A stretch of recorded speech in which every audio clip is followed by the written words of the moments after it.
የጌታ ጸጋ ይብዛላችሁ ዛሬ 19ኛ ቀናችንን ይዘናል የመጽሐፍ ቅዱስ ንባብ ጉዞ ከጀመርን መስከረም 1 ዘፍጥረት 1 ጳጉሜ 5 ራእይ 22 ብለን በጀመርነው መሰረት ዛሬ በ19ኛ ቀናችን ዘጸአት ምዕራፍ 9 ላይ ደርሰናል ከምዕራፍ 9 እስከ 12 ድረስ ያለውን በጌታ በኢየሱስ ክርስቶስ ስም አነባለሁ አብረን እናንብብ ምዕራፍ 9 እግዚአብሔርም ሙሴን አለው ወደ ፈርዖን ዘንድ ገብተህ ንገረው የዕብራውያን አምላክ እግዚአብሔር እንዲህ ይላል ያገለግሉኝ ዘንድ ሕዝቤን ልቀቅ ልትለቃቸውም እንቢ ብትል ብትይዛቸውም እነሆ የእግዚአብሔር እጅ በሜዳ ውስጥ ባሉት በከብቶችህ በፈረሶችም በአህዮችም በግመሎችም በበሬዎችም በበጎችም ላይ ትሆናለች ብርቱ ቸነፈርም ይወርዳል እግዚአብሔርም በእስራኤልና በግብጽ ከብቶች መካከል ይለያል ከእስራኤልም ልጆች ከብት አንዳች አይጠፋም እግዚአብሔርም ነገ እግዚአብሔር ይህን ነገር በመድር ላይ ያደርጋል ብሎ ጊዜን ወሰነ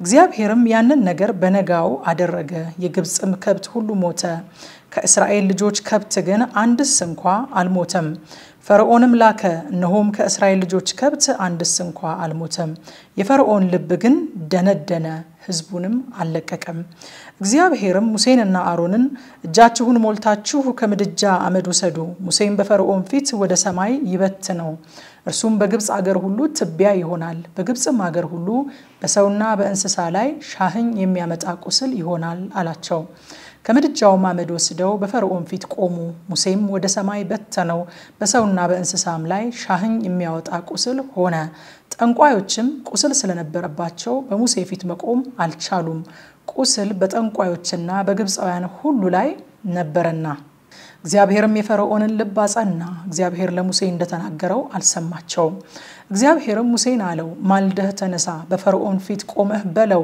የዕብራውያን አምላክ እግዚአብሔር እንዲህ ይላል እንዲያገለግሉኝ ሕዝቤን ልቀቅ በመድር ሁሉ እንደኔ ያለ እንደሌለ ታውቅ ዘንድ በሰውነትህ በባሪያዎችህም በሕዝብህም ላይ መቅሰፍቴን ሁሉ አሁን ልካለሁ አሁን እጄን ዘርግቼ አንተን ሕዝብህንም በቸነፈር በመታውህ ነበረ አንተንም ከምድር በጠፋህ ነበረ ነገር ግን ኃይሌን ገልጥብህ ዘንድ ስሜም በመድር ሁሉ ላይ ይነገር ዘንድ ስለዚህ አስነስቻለሁ እንዳትለቃቸው ገና በሕዝቤ ላይ ትታበያለህን እነሆ ነገ በዚህ ጊዜ ከተመሰረተች ጀምሮ እስከ ዛሬ ድረስ እንደርሱ ያለ በግብጽ ላይ ሆኖ የማያውቅ እጅግ ታላቅ በረዶ አዘንብብሃለሁ በሜዳ የተገኘ ወደ ቤትም ያልገባ ሰውና እንስሳ ሁሉ በረዶ ወርዶበት ይሞታልና አሁን እንግዲህ ላክ ከብቶችህንም በሜዳ ያለህን ሁሉ አስቸኩል ከፈርዖንም ባሪያዎች የእግዚአብሔርን ቃል የፈራ ባሪያዎቹንና ከብቶቹን ወደ ቤቶቹ አሸሸ የእግዚአብሔር ቃልን ያላሰበ ባሪያዎቹንና ከብቶቹን በሜዳ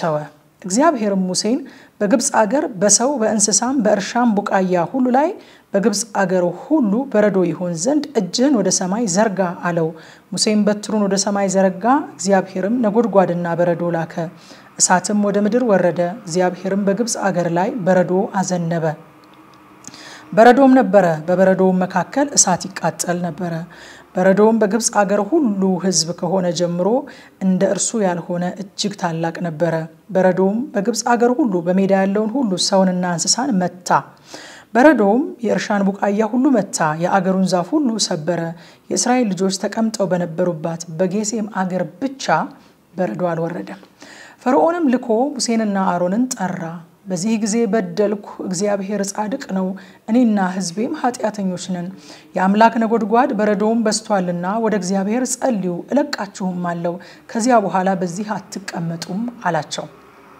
ሙሴም ከከተማ በወጣው ጊዜ እጄን ወደ እግዚአብሔር ዘረጋለሁ ምድሪቱ ለእግዚአብሔር እንደሆነች ታውቅ ዘንድ የነጎድጓዱ ይቀራል በረዶም ደግሞ አይወርድም ነገር ግን አንተና ባሪያዎችህ አምላክን እግዚአብሔርን ገና እንደማትፈሩ አውቃለሁ አለው ገብሱ አሽቶ ተልባውም አፍርቶ ነበርና ተልባና ገብሱ ተመታ ስንዴውና አጃው ግን ጊዜው ገና ነበርና አልተመታም ሙሴም ከፈርዖን ዘንድ ከከተማ ወጣ እጁንም ወደ እግዚአብሔር ዘረጋ ነጎድጓዱም በረዶም ተቋረጠ ዝናቡም በመድር ላይ አልፈሰሰም ፈርዖንም ዝናቡ በረዶና ነጎድጓዱም እንደተቋረጠ ባየ ጊዜ ኃጢያትን ጨመረ እርሱና ባሪያዎቹም ልባቸውን አደነደኑ የፈርዖን ልብ ጸና እግዚአብሔርም በሙሴ አፍ እንደተናገረ የእስራኤል ልጆች አለቀቀ ምዕራፍ 10 እግዚአብሔርም ሙሴን እኔ እግዚአብሔር እንደሆንኩ ታውቁ ዘንድ በግብጻውያን ያደረኩትን ነገር ያደረኩባቸውንም ተአምራቴን በልጅ ልጅህም ጆሮዎች ተነገር ዘንድ ይህችንም ተአምራት በመካከላቸው አደርግ ዘንድ እርሱን የባሪያዎቹንም ልብ አደንድኛለሁና ወደ ፈርዖን ግባ አለው ሙሴም አሮንም ወደ ፈርዖን ገቡ አሉትም የዕብራውያን አምላክ እግዚአብሔር እንዲህ ይላል በፊቴ ለመዋረድ እስከመቼ እምቢ ትላለህ ያገለግሉኝ ዘንድ ሕዝቤን ልቀቅ ሕዝቤን ለመልቀቅ እምቢ ብትል ግን ነሆ ነገ ባገርህ አንበጣዎችን አመጣለሁ የምድሩንም ፊት ይሸፍኑታል ምድሩንም ለማየት አይቻልም ከበረዶም አምልጦ የተረፈላችሁን ትርፍ ይበሉታል ያደገላችሁንም የእርሻውን ዛፍ ሁሉ ይበሉታል ቤቶችህም የባሪያዎችህም ቤቶች የግብፃውያን ቤቶች በእነርሱ ይሞላል የአባቶችህም አባቶች በመድር ላይ ከተቀመጡበት ቀን ጀምሮ እስከዚህ ቀን ድረስ እንደ እርሱ ያለ ያላዩት ነው ተመልሶም ከፈርዖን ዘንድ ወጣ የፈርዖንም ባሪያዎች ይህ ሰው እስከመቼ እንቅፋት ይሆንብናል አምላካቸውን እግዚአብሔርን ያገለግሉ ዘንድ ሰዎችን ልቀቅ ግብጽስ እንደጠፋች ገና አታውቅምን አሉት ፈርዖንም ሙሴና አሮንን መልሶ አስመጣቸው ሂዱ አምላካችሁን እግዚአብሔርን አገልግሉ ነገር ግን የሚሄዱት እነማን ናቸው አላቸው ሙሴም እኛ እንሄዳለን የእግዚአብሔር በዓል ሆኗልና ታናናሾችንና ሽማግሌዎቻችንን ወንዶችና ሴቶች ልጆቻችንንም በጎቻችንና ከብቶቻችንም ከኛ ጋር ይሄዳሉ አለ ፈርዖንም እናንተ ከልጆቻችሁ ጋር ስለቅ እግዚአብሔር ከናንተ ጋር ይሁን ነገር ግን ክፉ ነገር በፊታችሁ እንደሚሆን ተመልከቱ እንዲህም አይደለም እናንተ ወንዶቹ ሂዱ ይህን ፈልጋችኋልና እግዚአብሔርን አገልግሉ አላቸው ከፈርዖንም ፊት አባረራቸው እግዚአብሔርም ሙሴን በግብጽ አገር ላይ እንዲወጡ ከበረዶ የተረፈውን የምድር ቡቃያ ሁሉ እንዲበሉ ስላንበጣዎች በግብጽ አገር ላይ እጅህን ዘርጋ አለው ሙሴም በግብጽ አገር ላይ በትሩን ዘረጋ እግዚአብሔርም የምስራቅን ነፋስ ያን ቀን ሁሉ ሌሊቱን ሁሉ አመጣ ማለዳም በሆነ ጊዜ የምስራቁ ነፋስ ያንበጣዎቹን አመጣ አንበጣዎቹም በግብጽ አገር ሁሉ ላይ ወጡ በግብጽም ዳርቻ ሁሉ ላይ ተቀመጡ እጅግም ብዙ ነበሩ ይህን የሚያክል አንበጣ በፊት አልነበረም ወደፊትም ደግሞ እንደነርሱ አይሆንም የምድሩንም ፊት ፈጽመው ሸፈኑት አገሪቱም ጨለመች ያገሪቱም ቡቃያ ሁሉ በረዶም የተወውን በዛፍ የነበረውን ፍሬ ሁሉ በሉ ለምለም ነገር ዛፍም የምድር ሳርም በግብጽ አገር ሁሉ አልቀረም ፈርዖን ሙሴና አሮንን በፍጥነት ጠራ አምላካችሁን እግዚአብሔርን እናንተንም በደልኩ አሁን እንግዲህ በዚህ ጊዜ ብቻ ኃጢያቴን ይቅርበሉኝ ይህንንም ሞት ብቻ ከእኔ ያነሳልኝ ዘንድ አምላካችሁን እግዚአብሔርን ለምኑ አላቸው ሙሴም ከፈርዖን ፊት ወጣ ወደ እግዚአብሔርም ለመነ እግዚአብሔርም ከምዕራብ አውሎ ንፋስ አስወገደ አንበጣዎችንም ወስዶ በኤርትራ ባህር ውስጥ ጣላቸው አንድ አንበጣም በግብጽ ዳርቻ ሁሉ አልቀረም እግዚአብሔር የፈርዖንን ልብ አጸና የእስራኤልን ልጆች አለቀቀ እግዚአብሔርም ሙሴን እጅህን ወደ ሰማይ ዘርጋ በግብጽ አገር ላይ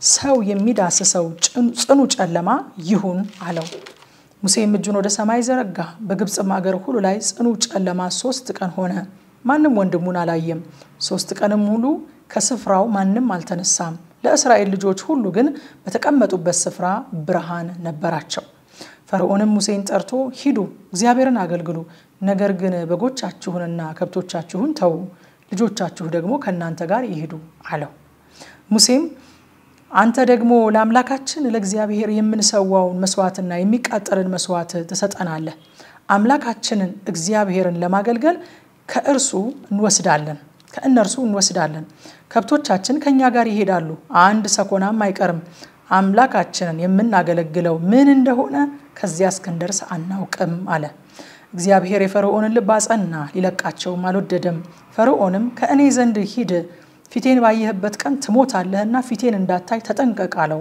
ሙሴም እንደተናገርክ ይሁን ፊትህን እንደገና አላይም አለው ምዕራፍ 11 እግዚአብሔር ሙሴን በፈርዖንና በግብጽ ላይ ገና አንዲት መቅሰፍት አመጣለሁ ከዚያ ወዲያም ይለቃችኋል ሲለቃችሁም አባሮ ይሰዳችኋል ወንዱ ከወዳጁ ሴቲቱም ከወዳጇ የብርና የወርቅ ዕቃ ይሹ ዘንድ በሕዝቡ ጆሮ ተናገር አለው እግዚአብሔርም በግብጻውያን ፊት ለሕዝቡ ሞገስን ሰጠው ሙሴም በፈርዖን ባሪያዎችና በሕዝቡ ፊት በግብጽ አገር እጅግ የከበረ ሰው ነበር ሙሴም ማለት እግዚአብሔር እንዲህ ይላል በእኩለ ሌሊት እኔ በግብጽ መካከል ወጣለሁ በግብጽም አገር ያለ በኩር ሁሉ በዙፋኑ ከሚቀመጠው ከፈርዖን በኩር ጀምሮ በወፍጮ እግር እስካለችው እስከ ባሪያይቱ በኩር ድረስ የከብቱም በኩር ሁሉ ይሞታል በግብጽም አገር ሁሉ አስቀድሞ እንደርሱ ያልሆነ ኋላም ደግሞ የማይሆን ታላቅ ጩኸት ይሆናል እግዚአብሔር ግን በግብፃውያንና በእስራኤል መካከል እንዲለይ እንድታውቁ በእስራኤል ልጆች መካከል ከሰው ጀምሮ እስከ እንስሳ ድረስ ውሻ ምላሱን አያንቀሳቅስባቸውም። እነዚህም ባሪያዎች ሁሉ አንተ ውጣ የሚከተሉም ሕዝብ ሁሉ ይውጡ እያሉ ወደኔ ይወርዳሉ፣ ለእኔም ይሰግዳሉ። ከዚያም በኋላ እወጣለሁ። ሙሴም በጽኑ ቁጣ ከፈርዖን ዘንድ ወጣ። እግዚአብሔርም ሙሴን ተአምራቴ በግብፅ አገር ብዙ እንዲሆን ፈርዖን አይሰማችሁም አለው። ሙሴና አሮንም እነዚህን ተአምራቶች ሁሉ በፈርዖን ፊት አደረጉ። እግዚአብሔር የፈርዖንን ልብ አጸና፣ የእስራኤልንም ልጆች ከአገሩ አልለቀቀም።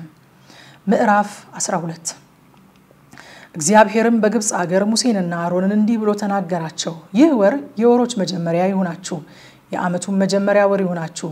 ለእስራኤል ልጆች ሁሉ ተናገሩ በሏቸውም፣ በዚህ ወር በ10ኛው ቀን ሰው ሁሉ ለአባቱ ቤት አንድ ጠቦት ለአንድ ቤትም አንድ ጠቦት ይውሰድ። የቤቱ ሰዎች ቁጥርም ለጠቦቶቹ የማይበቃ ቢሆን እርሱና ለቤቱ የቀረው ጎረቤቱ እንደ ነፍሶቻቸው ቁጥር አንድ ጠቦት ይውሰድ። እያንዳንዱም እንደሚበላው መጠን ከጠቦቱ ይካፈሉ። የእናንተ ጠቦት ነውር የሌለበት የአንድ ዓመት ተባት ይሁን። በጎች ወይንም ከፍየሎች ውሰድ። በዚህ ወር እስከ 14ኛው ቀን ድረስ ጠብቁት። የእስራኤልን ማህበር ጉባኤ ሁሉ ሲመሽ ይረዱት። ከደሙም ወስደው ከሚበሉበት ቤት ሁለቱን መቃንና ጉበኑን ይቅቡት። በእሳት የተጠበሰውን ስጋውንና ቂጣውን እንጀራውንም በዚያች ሌሊት ይብሉ፣ ከመራራ ቅጠል ጋር ይበሉታል። ጥሬውን በውሃ የበሰለውን አትብሉ፣ ነገር ግን ከራሱ ከጭኑ ከሆድ ዕቃው ጋር በእሳት የተጠበሰውን ብሉት። ከእነርሱም እስከ ጠዋት አንዳች አታስቀሩ። እስከ ጠዋትም የቀረውን በእሳት አቃጥሉት። ወገቦቻችሁን ታጥቃችሁ ጫማችሁን በእግራችሁ በትራችሁንም በእጃችሁ አድርጋችሁ እንዲህ ብሉት፣ ፈጥናችሁም ትበሉታላችሁ። እርሱ የእግዚአብሔር ፋሲካ ነው። እኔም በዚያች ሌሊት በግብፅ አገር አልፋለሁ። በግብፅም አገር ከሰው እስከ እንስሳ ድረስ በኩርን ሁሉ እገድላለሁ። በግብፅም አማልክት ሁሉ ላይ እፈርድባቸዋለሁ። እኔ እግዚአብሔር ነኝ። ደሙን ባላችሁበት ቤቶች ምልክት ይሆንላችኋል። ደሙን ባየው ጊዜ ከእናንተ አልፋለሁ። እኔም የግብፅን አገር በመታው ጊዜ መቅሰፍቱ ለጥፋት አይመጣባችሁም። ይህን ቀን መታሰቢያ ይሆናችሁ፣ ለእግዚአብሔር በዓል ታደርጉበታላችሁ። ለልጅ ልጃችሁም ሥርዓት ሆኖ ለዘላለም ታደርጉታላችሁ። 7 ቀን ቂጣ እንጀራ ትበላላችሁ። በመጀመሪያም ቀን እርሾውን ከቤታችሁ ታወጣላችሁ። ከመጀመሪያውም ቀን አንስቶ እስከ 7ኛው ቀን ድረስ እርሾ ያለበትን እንጀራ የሚበላ ነፍስ ከእስራኤል ተለይቶ ይጥፋ። በመጀመሪያውም ቀን የተቀደሰ ጉባኤ እንዲሁም በ7ኛው ቀን የተቀደሰ ጉባኤ ይሆንላችኋል። ከሚበላው በቀር በእነርሱ ምንም አትሰሩም። ይህንን ብቻ ታደርጉበታላችሁ።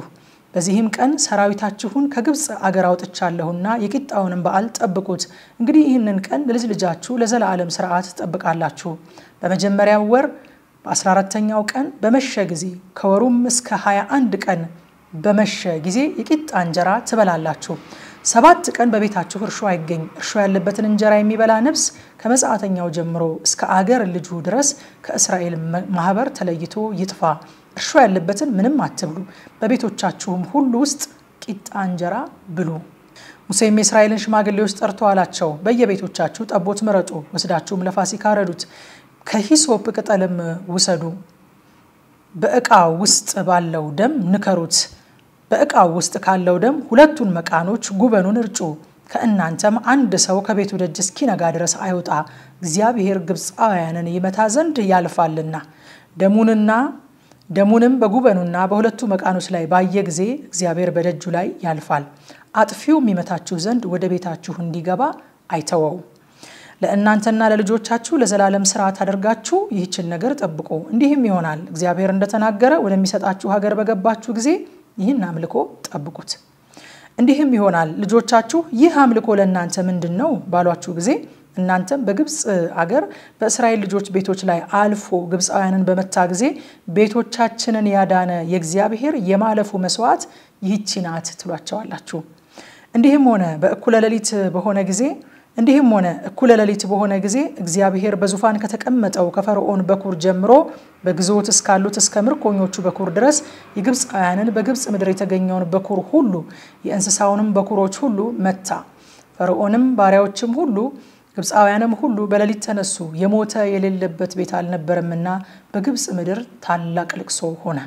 ፈርዖንም ሙሴንና አሮንን በሌሊት ጠርቶ እናንተ የእስራኤልም ልጆች ተነሱ፣ ከሕዝቤ መካከል ውጡ ሂዱም እንዳላችሁም እግዚአብሔርን አገልግሉ እንዳላችሁም መንጎቻችሁና ከብቶቻችሁን ውሰዱ ሂዱም እኔንም ደግሞ ባርኩኝ አለ ግብፃውያንም ፈጥነው ከምድሩ ይወጡ ዘንድ ሕዝቡን ያስቸኩሏቸው ነበር ሁላችንም እንሞታለን ብለዋልና ሕዝቡም ሊጡን ሳይወካ ተሸከሙ ቡሃቃውንም በልብሳቸው ጠቅልለው በትከሻቸው ተሸከሙት የእስራኤልም ልጆች ሙሴ እንዳዘዘ አደረጉ ከግብፃውያንም የብርን የወርቅን ዕቃ ልብስንም ለመኑ እግዚአብሔርም ለሕዝቡ በግብፃውያን ፊት የፈለጉትን እንዲሰጧቸው ሞገስን ሰጠ እነርሱም ግብፃውያንን በዘበዙ የእስራኤልም ልጆች ከራምሴ ተነስተው ወደ ሱኮት ሄዱ ከህፃናቱም ሌላ 600,000 ሰው የሚያህል እግረኛ ነበር ደግሞም ሌላ ብዙ ድብልቅ ህዝብ መንጎችና ላሞችም እጅግ ብዙም ከብቶች ከእነርሱ ጋር ወጡ ከግብጽም ከእነርሱ ጋር ያወጡትን ሊጥ ጋገሩ አልቦካም ነበርና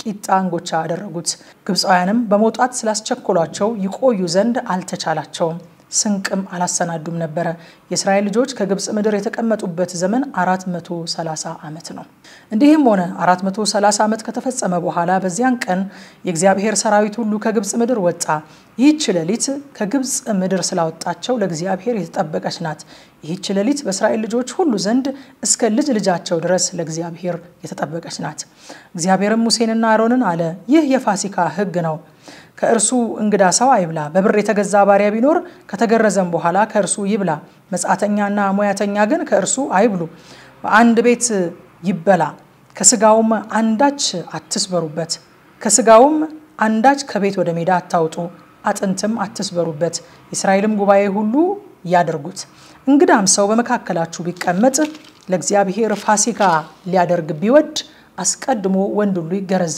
ከዛም ወዲያ ይቅረብ ያደርግም እንደ አገር ልጅም ይሆናል ያልተገረዘ ሁሉ ግን ከእርሱ አይብላ ለሀገር ልጅ በእናንተ መካከልም ለሚቀመጡ እንግዶች አንድ ሥርዓት ይሆናል የእስራኤልም ልጆች ሁሉ እንዲህ አደረጉ እግዚአብሔር ሙሴንና አሮንን እንዳዘዘ እንዲሁ አደረጉ በዚያን ቀን እግዚአብሔር የእስራኤልን ልጆች ከሰራዊታቸው ጋር ከግብጽ ምድር አወጣ የ19ኛ ቀን ንባባችን ይሄንን ይመስል ነበር ደግሞ ከኛ ጋር አብራችሁ የእግዚአብሔርን ቃል ማጥናትና ጸጋን መካፈል የምትፈልጉ ሁሉ ጊዜ በየምሽቱ 3 ሰዓት ላይ በኢትዮጵያ ሰዓት አቆጣጠር በቲክቶክ እና በቴሌግራም ላይቭ ስለምንገባ አብራችሁን የእግዚአብሔርን ጸጋ እንድትካፈሉ እንጋብዛችኋለን ጸጋ ይብዛላችሁ